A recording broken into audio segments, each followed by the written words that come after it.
Hey, what's going on everybody? Jason here. Welcome back to another episode of Zombies Overrated, Underrated, the show where I pull random topics from a zombie skull to see if that thing's either overrated or underrated. Let's go ahead and kick things off here on this episode of Zombies Overrated, Underrated with our first topic of the day. Here we go. What do we have here?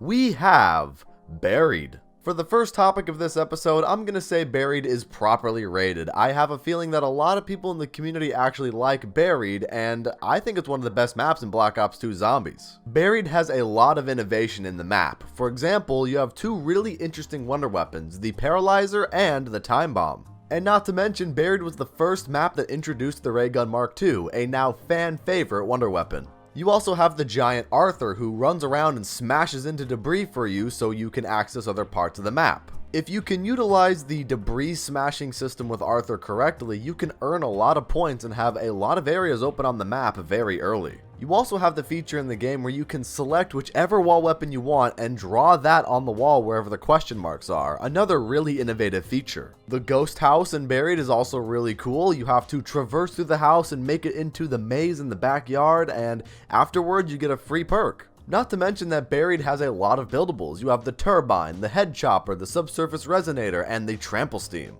Personally, I think out of all the maps in Black Ops 2 Zombies, Buried handled buildables the best. The buildables just fit the vibe and aesthetic of Buried really well, and you have the head chopper, which is a really powerful buildable. You also have the trample steam that was introduced in Dire Eyes coming back, and it's really cool. Last, but certainly not least, Vulture Aid was added to Buried, and I think that's a really cool perk. I know that there are a lot of people out there that heavily criticize Buried for being too easy because of the Paralyzer and the bank system. But I think over time, most Zombies players have an appreciation for Buried because it's one of the best maps in Black Ops 2 and it's got a lot of fun things on the map. I almost said that Buried was underrated because you have a lot of features in this map that really go unnoticed. However, just because myself and it seems like most people I talk to in the Zombies community really like Buried, so that is the reason why Buried is a properly rated Zombies map.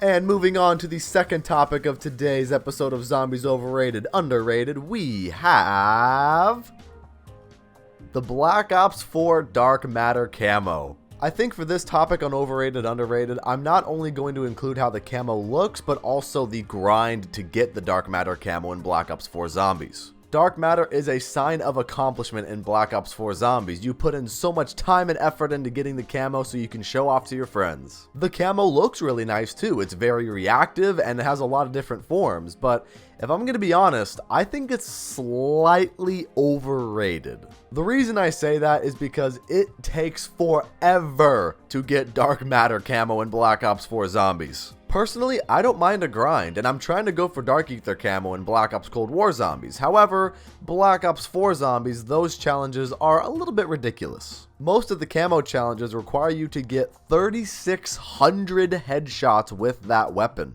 However, Treyarch did show us a little bit of mercy, and if that weapon was only accessible through the mystery box, you only needed 1,800 headshots. If I'm going to be totally honest with you guys, the Dark Matter grind in Black Ops 4 is nothing more than a completionist objective. For players like me who like to grind camos and be a completionist and try to earn all the camos in the game, it's really cool. But for the other players who just want to sit down and play the game, I could see it being not as appealing. Now, don't get me wrong, I do like the look of the Black Ops 4 Dark Matter camo and even the progressions that it goes through as you get more kills. However, it doesn't change the gameplay. The ICR is still going to be the ICR and the Hades is still going to be the Hades, and all you're really doing is having a cool reactive camo. To sum it all up, I really like the Dark Matter camo in Black Ops 4, but I gotta be honest with myself, it doesn't really change a whole lot in the gameplay, and it's more of a completionist objective than anything else, which is why my verdict is that the Dark Matter camo in Black Ops 4 Zombies is slightly overrated.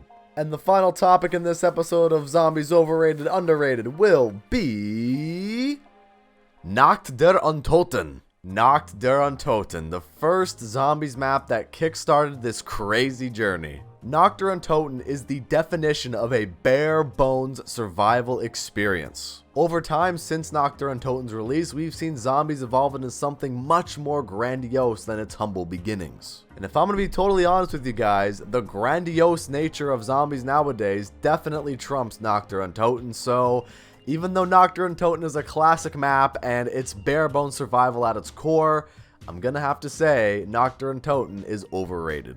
I'm gonna be honest, I actually think most people in the community would agree with me when I say that Nacht Der Untoten is overrated. Compared to most zombies maps like Shadows of Evil, Origins, Mob of the Dead, and Der Eisendrache, Nacht Der Untoten does feel incredibly bland. And of course, that's by design. Like I said earlier, it's a bare bones survival experience for zombies. You have limited resources, all you have is the mystery box and wall weapons. I just think as time goes on and zombies continues to add new things and innovate, Nacht Der Untoten gets pushed further and further into the background. Now don't get me wrong, Nacht Der Untoten is a good map, and I do play it if I want to have that hardcore survival aspect of zombies. Even Nacht Der Untoten itself had to be adapted to the new innovations of zombies as it got remastered for Zombies Chronicles back in Black Ops 3, there was a Wonder Fizz, and you can use Gobblegums on the map. Which some argue make the map better and some make the map worse, but what do you guys think in the comments? Does the addition of Gobblegums and a Wonder Fizz make Nacht Der Untoten good or bad? Overall, I do think that Nacht Der Untoten is a good bare-bones survival experience for zombies, but because of the evolution of zombies, I think Nacht Der Untoten is overrated. And that, guys, is it for this episode of Zombies Overrated, Underrated. What did you think of the topics we covered today? Feel free to share your thoughts in the comments. But anyways, like I said, that's it for this video, and I hope you all enjoyed. If you did, leave a like and subscribe if you're a brand new viewer. Also, don't forget to check out all the links down below in the description to stay up to date with everything that I do. And with that said, have a fantastic rest of your day or night, depending on where you are in this crazy world, and I'll see you guys next time.